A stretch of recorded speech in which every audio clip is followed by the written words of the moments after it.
This HomeworkBurst video focuses on the Gothic Horror homework booklet. These are the 16 tasks you were given with your red book. Today we're going to focus on task 13. Task 13 involves a choice of poems. For this one, to help you focus specifically on one, we've chosen Bishop Hatto, God's Judgment on a Wicked Bishop by Robert Southey. You had two tasks that went with it. Either A, choose one poem and answer the question, how does the writer use Gothic features and build up fear, tension and suspense, or B, explode 3 quotes from one poem. Now the thing here is that both of these tasks are quite challenging, so what I've done is I've chosen to give you a quick run through of both tasks so that you'll be able to then carry on independently and move forward with either one. Let's read the poem first. The summer and autumn had been so wet that in winter the corn was growing yet. 'Twas a piteous sight to see all around the grain lie rotting on the ground. Every day the starving poor crowded around Bishop Hatto's door, for he had a plentiful last year's store, and all the neighbourhood could tell his granaries were furnished well. At last Bishop Hatto appointed a day to quiet the poor without delay. He bade them to his great barn repair, and they should have food for the winter there. Rejoiced such tidings good to hear, the poor folk flocked from far and near. The great barn was as full as it could hold of women and children and young and old. Then, when he saw it could hold no more, Bishop Hatto he made fast the door, and while for mercy on Christ they call, he set fire to the barn and burnt them all. In faith, 'tis an excellent bonfire, quoth he, and the country is greatly obliged to me for ridding it in these times forlorn of rats that only consume the corn. So then to his palace returned he, and he sat down to supper merrily. And he slept that night like an innocent man, but Bishop Hatto never slept again.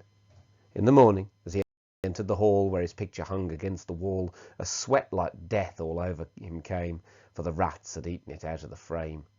As he looked, there came a man from his farm. He had a countenance white with alarm. My lord, I opened your granaries this morn, and the rats had eaten all your corn. Another came running presently, and he was as pale could be. Fly, my lord bishop, fly, quoth he. 10,000 rats are coming this way. The Lord forgive you for yesterday. I'll go to my tower on the Rhine, replied he. 'Tis the safest place in Germany. The walls are high, and the shores are steep, and the stream is strong, and the water deep. Bishop Hatto fearfully hastened away, and he crossed the Rhine without delay, and reached his tower and barred with care all the windows, doors, and loopholes there. He laid him down and closed his eyes, and soon a scream made him arise. He started and saw 2 eyes of flame on his pillow, from whence the screaming came. He listened and looked, it was only the cat, and the bishop he grew more fearful for that, for she sat screaming, mad with fear at the army of rats that were drawing near. For they have swum over the river so deep, and they have climbed the shores so steep, and up the tower their way is bent, to do the work for which they were sent. They are not to be told by the dozen or score, by thousands they come, and by myriads and more. Such numbers have never been heard of before, such a judgment has never been witnessed of yore. Down on his knees the bishop fell, and faster his beads did he tell, as louder and louder drawing near, the gnawing of their teeth he could hear. And in at the windows and in at the door, and through the walls helter-skelter they pour, and down from the ceiling and up through the floor, from the right and the left, from behind and before, from within and without, from above and below, and all at once to the bishop they go. They have whetted their teeth against the stones, and now they pick the bishop's bones. They gnawed the flesh from every limb, for they were sent to do judgment on him.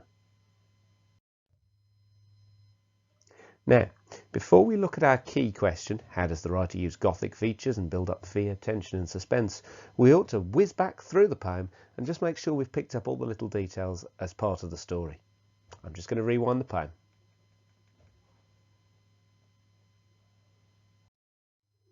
At the start of the poem, bad weather over the summer and the autumn has made the corn rot in the ground. As a result, lots of people are hungry. The starving poor crowded around Bishop Hatto's door. He, because he's a rich man and a slightly corrupt priest, has collected plenty of grain over the summer and has been able to store it. He decides, and we're not sure at this point whether he decides genuinely that he ought to feed the poor, so he invites them to his barn, and they should be able to collect some food, which will see them through the winter. You then see the terrible scene of them all crowd into the barn, at which point Bishop Hatto, he made fast the door, he locks the door behind them, and sets fire to the barn, and you have that terrible image of them screaming for the mercy of Christ as the barn burns. Hatho then describes it as a service to the country. He talks about, in these times forlorn, ridding it of the rats that only consume the corn. And it's not clear here, but it's pretty likely that he's referring to the people as rats. Hatho then goes to sleep, and in the morning he wakes up to find that real rats have torn his portrait down from the walls. Two messengers then arrive from his farms. The first one on this slide talks about the idea that rats have eaten all the corn on his farm. And the second one talks about 10,000 rats coming to get him. He runs away. He runs to Germany to one of his strongholds, one of his keeps, which he thinks is going to keep him safe. And he wakes up the next morning to find eyes staring at him and screaming. It turns out to be the cat, which is terrified because an army of rats is coming. The army of rats are described as getting closer and closer and closer, and there's that whole long list of how many there are, and it refers to them as a judgment. They're essentially coming because Hatho has done something evil and they're going to get him for it. He prays, then they burst into his room, they eat him, and that's his judgment. Now that we understand the poem, we should be able to have a little closer look at this quite complicated question. How does the writer use Gothic features and build up fear, tension and suspense? What I'd like you to do is pause the video here, take 1 minute and just think through what are your instinctive answers to that. Once you've paused, resume the video. I now want to split it down a little bit further. There are 4 sentence starters here. What I want you to do, pause the video for 4 minutes this time, 1 minute per sentence, finish them off with something that makes sense. Once you're done, unpause the video. Now, it's time to get clever. We need to look at some key ideas about the Gothic genre. These are the sort of things you will have studied when you did your initial study of the Gothic horror genre, although your teacher may have phrased them differently.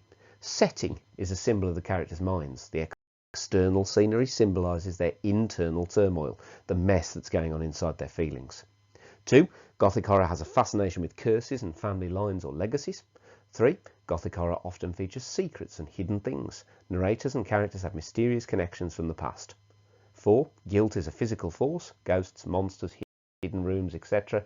Often if a character's done something wrong, you will physically see that in the story. 5. Gothic stories often examine justice.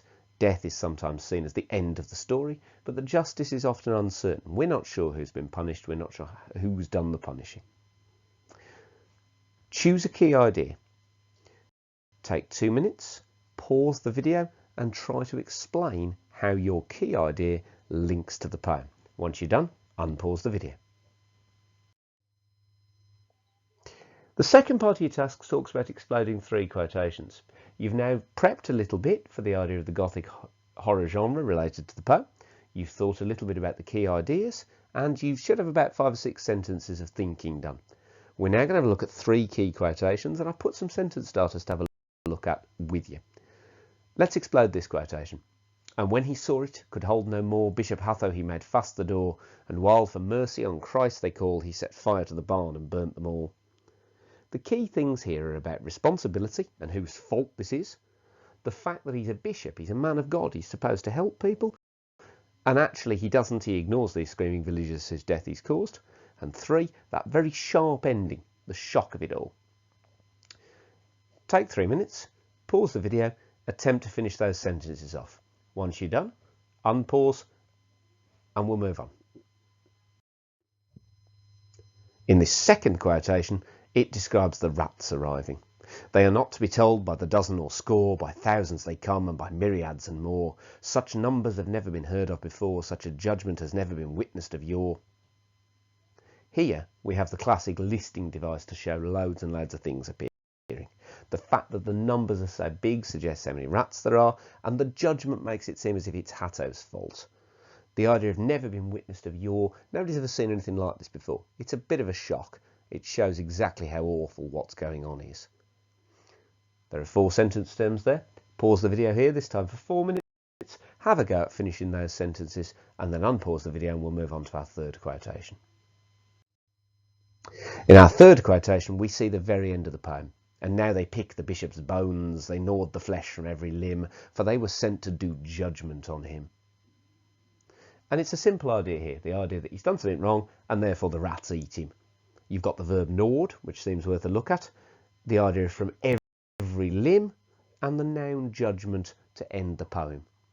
Take those three key ideas, pause the video for 3 minutes, have a go at finishing those sentences on your own, and then unpause it, and we'll get to the end of the video.